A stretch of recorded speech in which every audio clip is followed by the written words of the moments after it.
Hello, gore horrors and fellow deadites. My name is Brendan, and welcome to Our Life in Horror. And tonight we have a very special episode. We're going to be having an interview with Louis Santer, aka Tigger.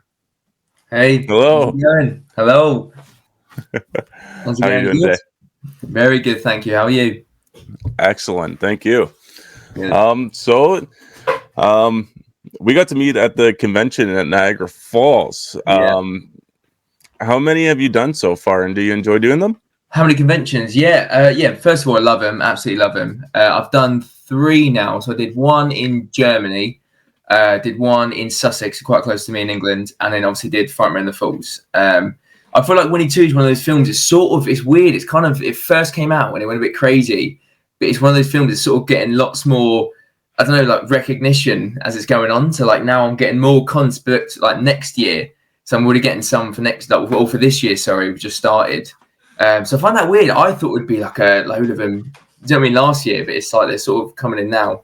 But yeah, so Germany was cool. Frightmare in the Falls was great as well. And yeah, I just love him because it's just great meeting the fans and just hearing, as an actor, getting that recognition for your work. It's a great feeling. And horror fans are the best as well. So Yeah. When because it was just you and Pooh there. Yeah. Is there ever going to be like a huge Winnie the Pooh like reunion traveling around together? Yeah, it's funny you say that because that keeps getting mentioned by like different conventions and convention agents, but it's not been sorted yet. So like I did Germany with Scott, obviously who plays Christopher Robin, and Natasha Ticini, who plays Lara in Winnie the Pooh, Blood and Honey 1.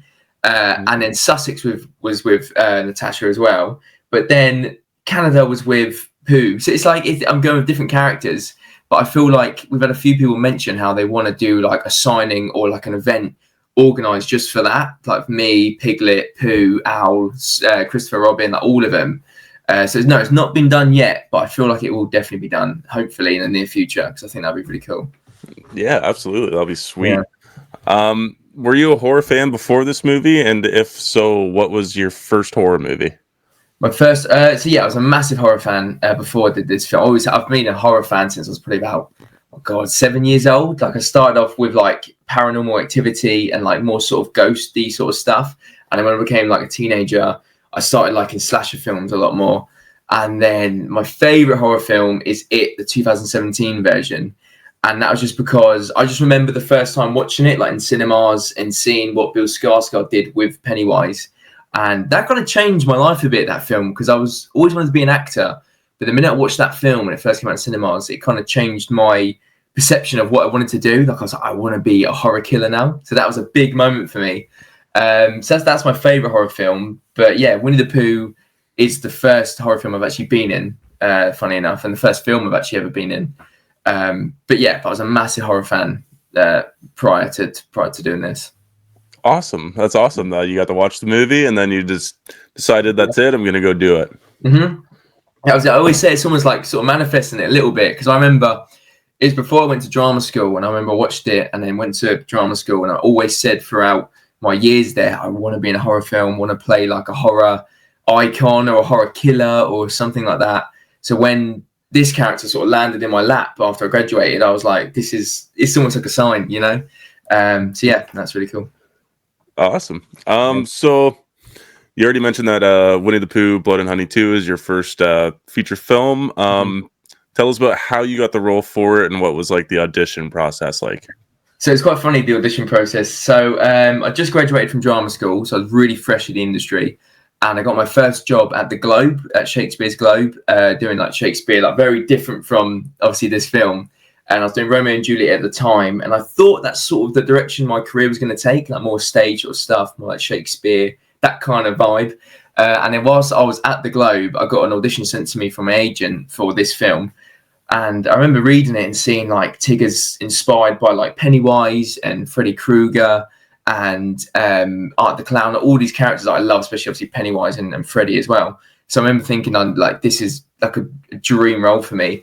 And then I remember chatting to the director, Reese, because he got in touch with me on Instagram once I accepted to do the audition. And he got in touch. It was really nice that he got in touch as well because he gave me a lot of details about the character and stuff and what they want. But he said yes. He went, "Can we get a tape in the next like few days?" I said, "Yeah." I was like, "What do you want for the tape?" Obviously, thinking I was going to get a script, and obviously there was no lines involved for this audition at all. It was literally just like stage directions, and he wanted me to like go into this room, and I had to like turn the lights off 3 times and play with this like victim, and then I think I like grabbed him and like clawed him to death, and then I like get a knife and I stab him, and I'm like drooling. So it was a mental audition I had to do. But it's online somewhere. I think it's on YouTube or something. Okay. I think you can find it. Yeah, it was a part of the DVD as well. But yeah, it was a crazy audition. I've never done anything like it since, and that was the thing that got me the role. I thought I'd do that and then maybe get a recall or something. But I think they liked it so much, and I think we were sort of on the same wavelength with what we wanted for the character. And then that was it. And he got in touch about probably 2 weeks later and said, "Yeah, this we want to offer you the role." Now, for the most of the time in like the bigger Hollywood kind of things, you got to go back for like multiple auditions and send in multiple tapes. Yeah, you just had to send in the one, and bam, you got it.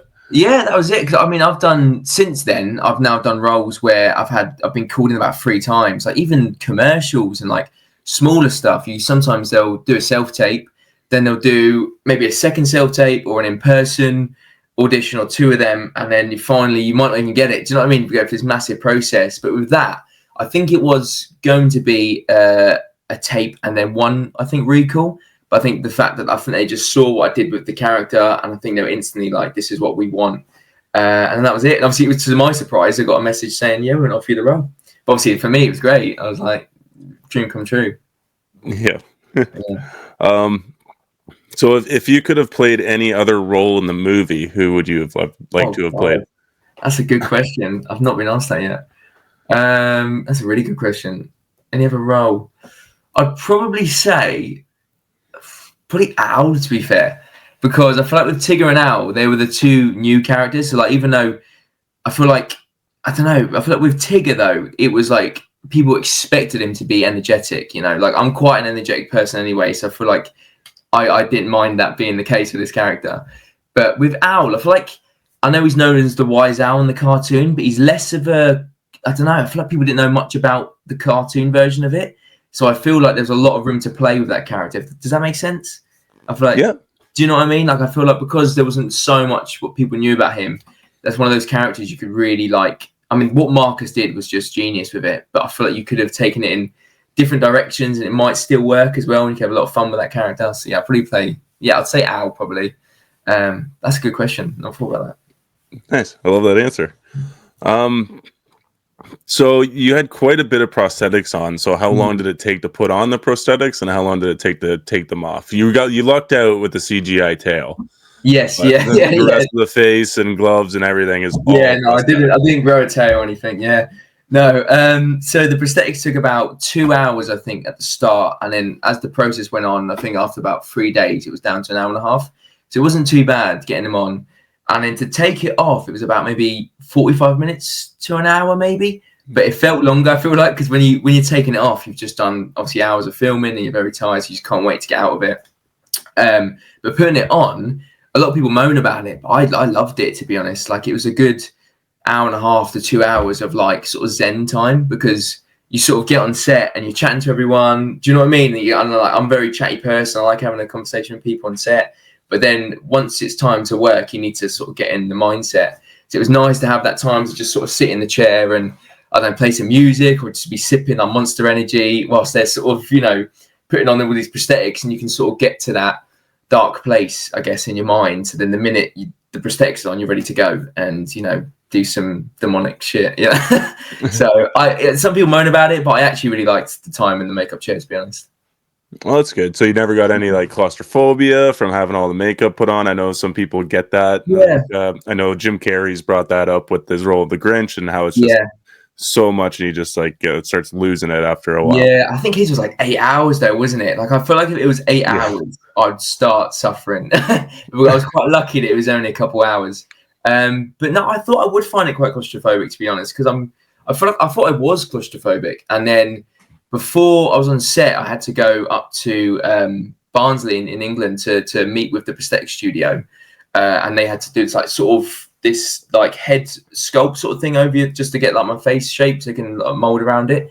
And when they said what we're going to do, they basically did like puncture 2 like nostril like holes, and that was it. And then that everything else, like vision's gone, hearing's gone, everything. And when I heard that, I thought, God, that's going to be quite tough. But the minute they did it, I found it really peaceful. It was really weird. Like I was kind of meditating in there, because it was like you couldn't hear anything, couldn't see anything, you just about breathe. But it was kind of just, and that went on for about 45 minutes. And I know some people struggle with doing that, but I actually quite liked it, to be honest. I thought I would struggle, but I didn't. Oh, that's good. Yeah. How was it working with other actors on your set? Because the guy that plays Christopher is also a producer, or he's so Scott's the producer as well. Yeah, he's the producer of the films, and obviously he played Christopher Robin in the second one. And Scott's the best. Like the minute I got on set, me and Scott clicked like straight away. Like the minute I got on set, and Reese as well. I spoke to them a bit on like via WhatsApp and stuff, talking about the character and ideas for him and stuff like that. But when I first met him in person, we just clicked straight away. So they were the best to work with. And in terms of like my co-stars, I think I had a little scene with Scott, which was cool, when I like say hello, Christopher. But in terms of, apart from that, it was all just like people, like victims, like the people that I was killing. So it was like I was chatting to people, but I didn't really establish much of a relationship with many of them, because I mean the Tigger scenes were all done in like 3 nights. So I smashed out all my scenes in 3 nights. We had about 6 victims a night. And that warehouse scene, I don't know if you remember it, but the big warehouse scene when I killed like 12 people, that was done in 2 nights. It was like a conveyor belt of victims, I was saying. So it's like you have one sort of actor come along, and you sort of chat to him a little bit, and then you work out how you're going to kill him. And just before you do the strike, you'll then call cut, and they'll go to the makeup trailer and get their prosthetic, scar on or whatever. And then whilst that's happening, you then meet the other actor, and then do you know what I mean? And then you've got this sort of, and then by the time you're done with them, now they're back with their prosthetics on. So you're not really chatting to people, you're sort of just killing them, quickly going, you're right, quickly doing the scenes, and then that's it. So I don't know, because I feel like Tigger's quite on his own in the film. If you notice, it's sort of like Piglet and Owl and Pooh are together a lot. So those actors probably had a good chance to, chat on set, but not Tigger. Tigger's sort of in the cage, and then when he breaks out, he's on his own, he's killing people, and he's doing his own thing. So yeah, I kind of didn't really chat to many of my co-stars, to be honest. It was more just sort of killing. Yeah, Tigger was caged the whole time because he was too dangerous to let out. Yeah. That was the idea. Yeah, that he's sort of caged. He's like sort of the mad dog of the family, and he's too crazy for them. So they, even when they go to attack Housetown, they're like, no, we're not taking him out. Like, and then obviously eventually he gets out himself. Yeah. So what is your favorite kill of the film? Favorite kill of the film? So I've got to say, I mean, I love so many of them, but my favorite kill is probably the one where it's like on the grate above me and I'm stabbing her, the dance bitch, that one. And I think that one, because like I said, it was like a conveyor belt of like victims. But that one, for some reason, I feel like you'd sort of kill someone or do the kill, and then you go, right, brilliant, that's a wrap on that person, jumping, then we're moving on to the next victim, and it was like bang, bang, bang, bang, bang. And then, but with that one, I don't know why, but I think the sheer amount of blood that was like sort of pouring on me, like the blood shower, and Louisa, the way she was screaming at the same time was just so good, and everything sort of clicked on that one kill. And for some reason, the minute that one was done, everyone could sort of stopped in their tracks for a second and sort of looked at me and was like, that was the one, that was the one kill that was like fucked up. And I think it's because it was so dragged out and there was so much screaming and so much blood, and that was the one as well that I came away from and I was covered in blood. Like all the other kills had like blood splatters on me, but that one I was just completely red. Like there's no more orange or anything. It was just completely this red creature. And I had to go to the makeup trailer to get cleaned up after that. And I remember the makeup artist was saying like that was disturbing to watch. I think that's why, because of the experience on set, it's kind of stuck in my brain as my favorite kill. Yeah, when we rewatched the movie on Sunday, so I was rewatching it, and I'm like, I bet you that's going to be up there in the top of his favorite kills for sure. Did you say that, Joe? Yeah. I mean, I love so many of them, to be honest. Like, I love the police officers at the start, like going for the chest and eating him, and the clipping the wings, and that one as well, because that was crazy to film. That was really fun. But just something about that one kill with the grate above me was just, I think because I could see everyone's faces after they called cut, and everyone was like, what the fuck? Like that one was nuts. So I think that's why, yeah. You want kills to disturb people, right? So that was the one that did that. Yeah, absolutely. Yeah. So how do you feel about Pooh and the rest of the gang being genetically modified children? And do you think it makes it easier knowing that they were once innocent children, or do you think it gets in the way of you becoming this evil version of Tigger? Oh, what do you mean? But because they were kids originally, do you think? Yeah, because they Yeah. were like innocent kids at one point, and then they Yeah. were just kind of transformative into these. No, to be honest, yeah. I feel like no, I love it, to be honest. I feel like because it gives the character more depth. Do you know what I mean? I feel like if it was just you get so many monster films where they're just a monster for monster's sake. Like they're just born a monster, they're just evil their whole life, they kill a lot of people and then maybe they die or whatever. But with these, it's like there's a bit more sort of you get like different villains, don't you? Like pure evil. You get ones that are sort of broken, and I feel like it gives you, even though Tigger is evil, I'm not saying he's not evil, but like he's got that broken element to him as well. That like there was perhaps under all that fucking fur and all that evilness, there's like a little kid there that was just taken away from his family, you know. Go on, get emotional. No, but like Johnny, he's taken away from. Obviously, it's a birthday party, and he's taken away, and then obviously experimented on and tested on, and then it ends up becoming this ferocious killer. So I think it's great because I feel like it gives a lot more depth, I think, to the characters, and you kind of.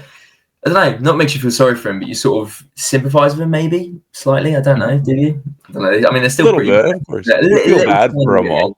Yeah. Is there any like so once you found out that they were going to be genetically modified children, was there anything that you kind of thought about bringing to Tigger in the movie, like some kind of like child aspects besides being like acting like you're all hooked up on coke? Or that was the plan. No, not to be honest, I feel like I was more focused on like the cartoon, so I was very much focused on. I don't know. I did think about it for a bit because I remember reading the script and being like, okay, then now it's different from the first one because they've now got a backstory that they were children and they were taken away. But I remember thinking, like, if you've been experimented on since they were like, I don't know, 10 years old or whatever it is, you'd be so changed. Like they're literally tested on, they're then killed, thrown in the dirt, they like pull themselves out of the earth, and then now they're like left in the woods. But that's going to change something, like change someone completely, I feel like.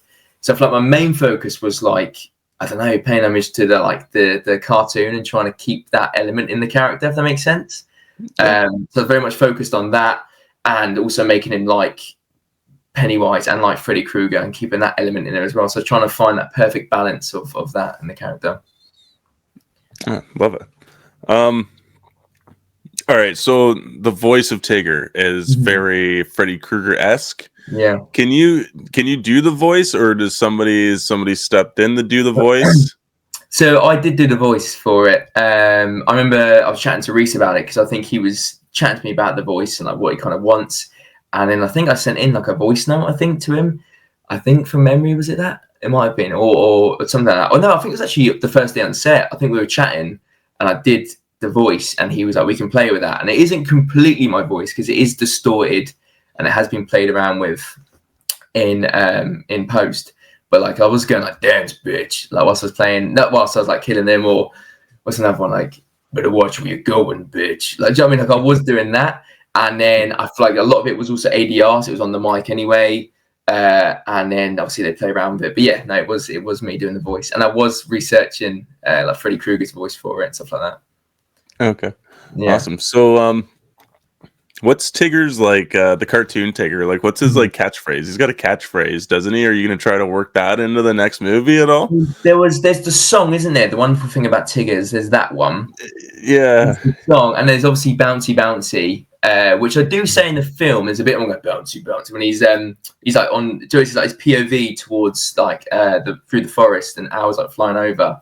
So I think that's the one quote we have that's sort of similar to the cartoon. But no, I think you're right. I think in Poohniverse or in Winnie 3, it'd be cool if Tigger had some more like catchphrases like from the cartoon. That sort of element to him, you know. Yeah, I was so happy when they got Pooh to say "Oh bother" at the end, and I like that was like my cheering moment. I'm like, yes, I was like, yes, they went for it, they said it, I love it. Yeah, I think people love that. Do you know what I mean? Because I feel like the cool thing about these characters is that they actually are based off cartoon characters that we all know and love. And at the same time, they're very similar to like horror icons that we also know and love. So the minute you see similarities there or like quotes there that are the same, I feel like it's just a nice little, almost nostalgic moment that hearing that again. Absolutely. Yeah. I think it's an awesome idea seeing the woodland creatures take the fight to the town near the 100-acre woods. What's next for the creatures? What's next? So what's next is Poohniverse. So that's our next project. And I don't know if you've seen anything about it online, but that's very much like, I mean, I don't know how much I can say about it. I know a lot of it's been announced now, but that's like sort of us teaming up against sort of Peter Pan and Mary Poppins and Mad Hatter and stuff like that. So that's what's next. Yeah. You're teaming up against. So I think there's an article about it today, I think came out, or yesterday. And Scott, the producer of this film and now the director of Peter Pan's Neverland Nightmare, did an article about it saying that, so I feel like, I think it's Winnie the Pooh sort of teaming up against like Peter Pan and stuff like that, and having their own sort of villains, if that makes sense. So like, I think that's what would be cool for him, because obviously, like you said, they're taking the fight to Ashdown in this one against humans and against like people that are very much like inferior to them. So it'd be cool to have like characters that are on the same level as them with the same sort of abilities and the same sort of mindset, like slasher villains as well. So that's the next step in adventure, is them having their own villains and having their own thing to be scared of, you know? Yeah. So I think everybody couldn't help but notice that Piglet was sort of sidelined from the film. Yeah. And I'd say that this is to showcase you and like Tigger and Owl coming into the franchise now. Yeah. Now I've heard that in Winnie the Pooh, Blood and Honey 3 is going to be introducing Rabbit and Roo potentially. Yeah. Are you afraid of, so many characters being introduced that might happen to you as well? I get my head blown off in the first 5 minutes. Yeah. Maybe. I mean, I haven't actually had much thought about that, to be honest. I mean, now you've said that, I'm like, oh God. No, I don't know. I feel like, I think where I'm lucky is with Tigger. I feel like, I don't know about you, but I know for a lot of people, and for myself included, he was my favorite in the cartoon. So I feel like he's normally, I know Winnie the Pooh's the main man, but I feel like Tigger's normally the fan favorite of the actual cartoon. So I feel like because of that, maybe I'm in luck, because it's like they want to keep that fun loving, energetic Tigger there. And I feel like Piglet, maybe, I know he was a very popular character, but in the cartoon maybe he was like more, I don't know, sidelined anyway in the cartoons. Maybe it makes sense, but I don't know. I mean, I could say that and I could get killed in the first 30 seconds of the film. So who knows? It's up to the writers, I guess. Yeah. Is there a potential for a Tigger standalone movie in the future? Yes. I once again, I don't know how much I can say, but there was a thing online that got posted about it called Tigger's Return. And I know some fans have seen it, and I think it was promoted at a film festival somewhere as well. So I don't know what I can say about it, but there has been talks online about a Tigger standalone film. So yeah, that'd be really cool to do in the future. Awesome. Yeah, I'm going to keep pressing you about future movies here. Yeah, I'm nervous now. I don't know what I can say about him. Well, we'll edit stuff out if you can't say anything. But so you mentioned at the convention that we met you at that you were set to do the Poohniverse movies, and that you were on set for Pinocchio Unstrung. Yeah. Mm-hmm. Were you? I think I saw on your IMDb page that you're additional crew. I'm a puppeteer on that film, so it's kind of you sort of cast sort of crew. It's a bit of a weird sort of middle ground. It was something that I was asked if I wanted to do it for Pinocchio, and Martin Porlock as well. He obviously plays Peter Pan. Was also another puppeteer on it, and because I do a lot of like character work, a lot of character acting and stuff like that, it was something that I've not really explored puppeteering. So when I was asked to do it, I instantly said yes, because I thought it'd be really cool to learn that skill and to perform with a doll, because that's essentially what we're doing. It's like, once again, I don't know how much I can say about Pinocchio because it's very early days for that. but it was really cool to sort of to perform through a doll, if that makes sense, like using different body parts, using facial expressions, head movement, body movements. So that was a really cool experience to do that. But yeah, it's an additional crew, but I feel like it's a bit of a middle ground puppeteering. Did you also get to work on like Peter Pan or Bambi? So no, I didn't work on Bambi, but I was asked to come to set for a day on Peter Pan because my girlfriend Natasha Tassini is in Peter Pan. She plays there's like a circus scene in it, so you'll see in the film. Because she was on set, I then got asked to sort of tag along and say hello to everyone because I knew most of the filmmakers there from Winnie 2. So I was there for a day on Peter Pan, which was really cool just to see how that was going. But no, I'm not part of Bambi. But then it was cool to be asked to come back for Pinocchio and do something very different, really. It's something I've never done before. So I was sort of was grateful to do that. Yeah, it seems like this crew that they've set up is kind of everybody seems to be kind of taken along for the ride the entire time, which is pretty nice.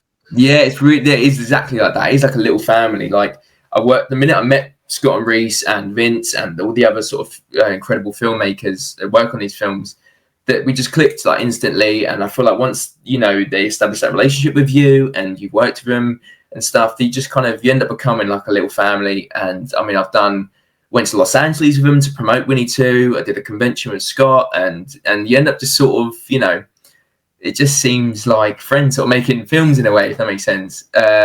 And it is, like you said, this sort of you're on this journey with them. And it makes it much more of a better sort of atmosphere as well on set. Yeah. Do you have any fun stories from the set of Winnie the Pooh, Blood and Honey 2?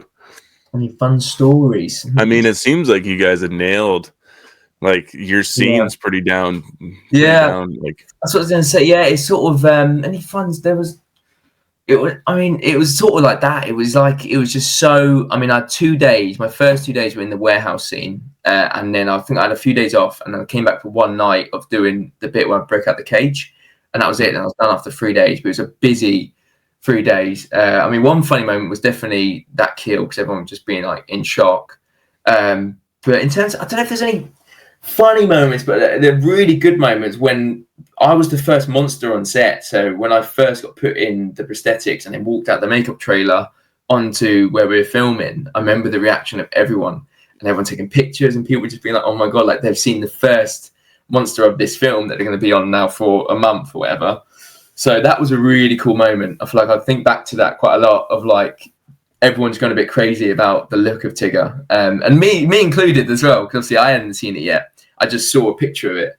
So when I had it on, I looked in the mirror and being like, fucking hell, like you're just completely gone. You're immersed. So that was really cool. It wasn't like a funny moment, but it was a super special moment, I guess, of seeing that character for the first time. Yeah. So outside of the horror genre, what other genres would you like to do now that you've broken your way into the film industry over in the UK? Yeah, it's interesting because I feel like horror is definitely my favorite genre. So like, I'm very grateful that I've done Winnie 2. Definitely a lot more doors have opened up, doing a few more like horror films I did last year and stuff like that. But I feel like my other genre I love is comedy. Like I'm a sucker for comedy.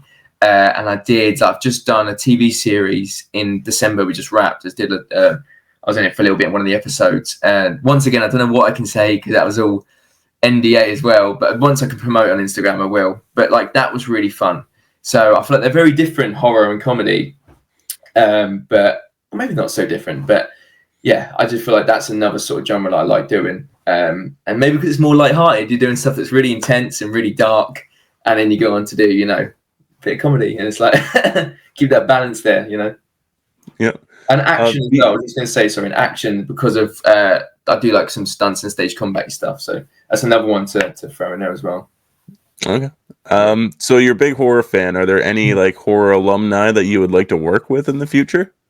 Oh, I mean, I've met like, would you mean like horror sort of actors that I'd like to work with and stuff like that? Yeah, like horror icons.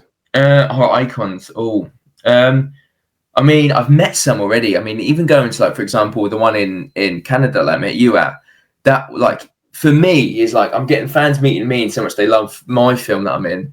But then there's me going crazy about like all the Jasons opposite me And then I've got like Eli Roth there, like, a wonderful director, and the cast of Thanksgiving and the Saw people. Do you know what I mean? Like I'm like a bit of a fanboy of that. So I'm very lucky that I've met people at stuff like conventions. But in terms of working with people, I feel like I met Richard Brake on Pinocchio. He's in Pinocchio, plays Geppetto in Pinocchio. So that was really cool. So, I mean, I don't know, maybe it'd be cool to meet Robert England one day. That'd be cool. Because I've based my character so much off his, I don't know if he'd be pissed or not. So that'd be cool to meet him. But yeah, I just love how it's going with like meeting different people in the genre that I love. So yeah, it's going really well. Awesome. And out of any like classic horror directors, anybody you'd like to work with? Oh, I mean, I'd love to work with him now. I just mentioned him, Eli Roth, because literally just chatting to him in Canada, and I love the films now. I love Hostel, I love Thanksgiving. So meeting him there and meeting the cast of Thanksgiving was a really special moment as well.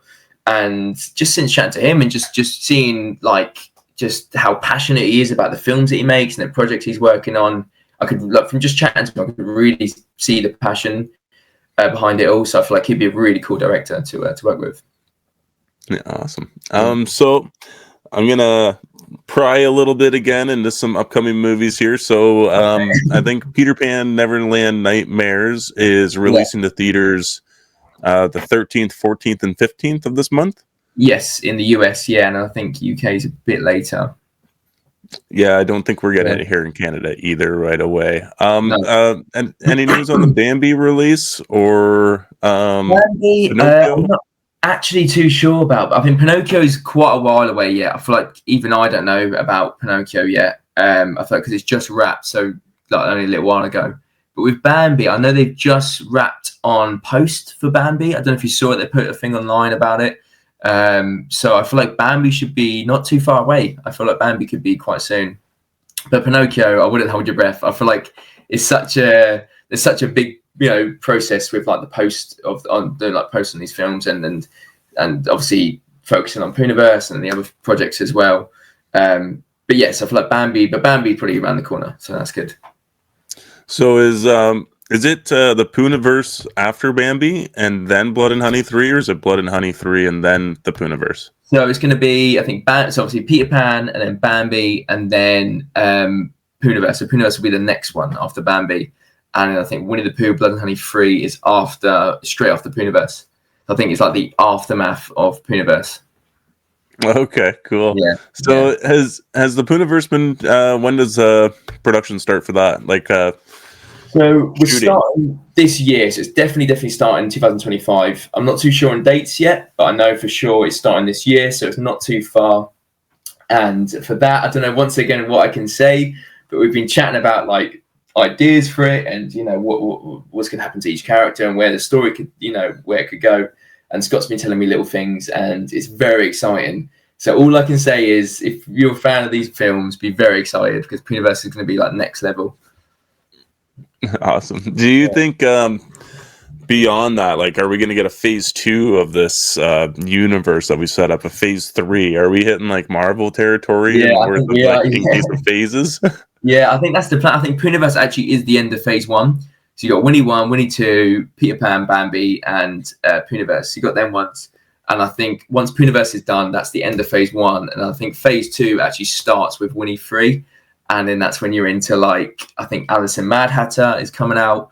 That's going to be one. And I think Sleeping Beauty as well. I think it's another one. So it's like a load more coming out in phase 2. So yeah, you're spot on. It's going to be like a Marvel sort of different phases and different journeys and characters and stuff coming along. Awesome. Because like how many characters have hit the public domain that you can pull from? Is there really that many? Yeah, honestly, I mean, for example, Tintin is one of them. And I didn't even know that. Like, obviously, I chat to the guys quite a lot, but I didn't know that Tintin was is it Tintin? That's his name, isn't it? Yeah, Tintin. Yeah. Is it the boy with like the blonde hair? Is it? Yep. Yeah, I know that got announced. And what was the other one? Obviously, Mary Poppins was one. And there was something else as well I saw the other day that got announced as like now in public domain. So like these characters now are like even next year though there could be new characters coming into public domain. And I feel like if we don't grab them, someone else will anyway. So it's just crazy. Now this is sort of the time for these public domain characters, I guess, if you want to start making films about them slashing people up. Yeah. Are they worried at all about like people competing? Like you got, the Steamboat Willie hit it, Yeah. and then there's like 8 of those movies coming out, and now there's a new Popeye. Popeye, I saw the Popeye Popeye's one. getting a slasher. Yeah, there's a couple Popeye ones in there. There's a lot of Mickey ones, which I'm surprised about. A lot of Mickey. Mm-hmm. But I feel like, I don't know. I feel like Winnie the Pooh, Blood and Honey was the OG sort of film. And I feel like people know that online. I feel like I've seen people say that online is because that film, there was films like that getting made before Blood and Honey. But for some reason, that one just blew up and went crazy. And obviously it's well deserved as well. Like the guys that behind it are great. So I feel like it's great that people are jumping on, the bandwagon and sort of doing their own thing with it. That's great. But I do feel like these guys are like the OG. Do you know what I mean? Because of Blood and Honey. Yeah. Do you think your team will ever like try to get a Steamboat Willie or a Popeye the Sailor guy in there as well? Or not too sure about. I mean, seeing Popeye and Steamboat is like there's so many. I mean, Popeye's got like 3 movies already now.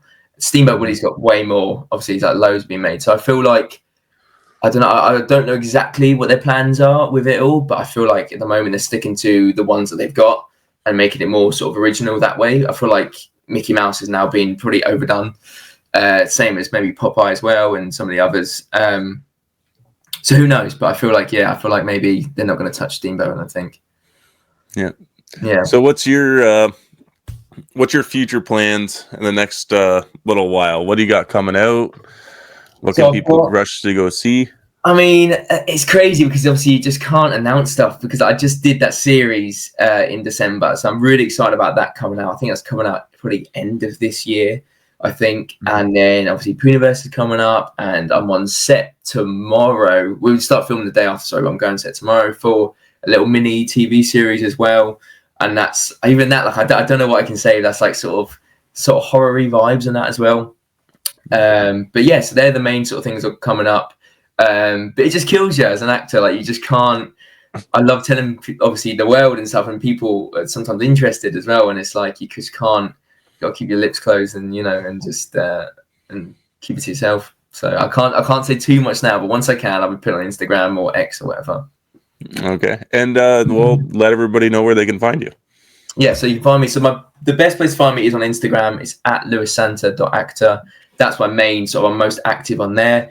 But I'm trying to get better at X as well. It's at lewissanterx, and they're my main 2 accounts I'm using at the moment.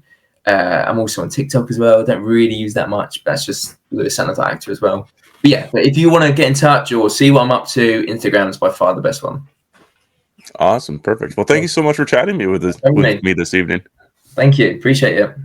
Of course, it was great seeing you again. Yes, good seeing you again. Yeah. All right. Everybody go follow him, check him out, and then always remember to stay spooky.